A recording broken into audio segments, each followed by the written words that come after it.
كانت الرسائل الورقية أهم وسيلة للتواصل الاجتماعي في ذلك الزمان بين العاشقين وبين الأهل والأصدقاء.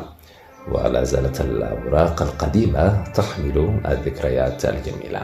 وقد عرفت الأغنية السودانية الرسائل، ويكاد يكون غالبية شعراء الحقيبة السودانية قد كتبوا في الرسائل وإن اختلفوا في وسيلة الإرسال.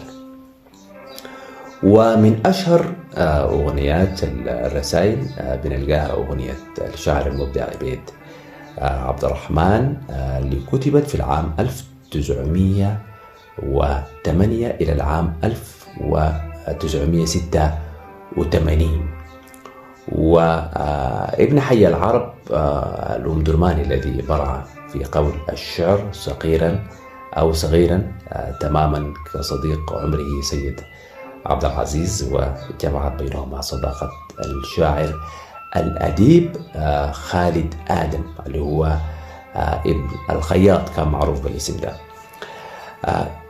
أخذوا بيضعات الأدب في ثلاثية لا تتكرر أبدا، وحنجي نتكلم عن ثنائيات غنائية طروبة جدا ما تجمع ما بين شعراء وفنانين وشعراء وملحنين أيضا. لما نقلوا سيد عبد العزيز لمدينة الأبيض عروس الرمال في شمال كردفان، كان بيعمل في ورشة النقل، وانقطع عن التواصل بين الصديقين.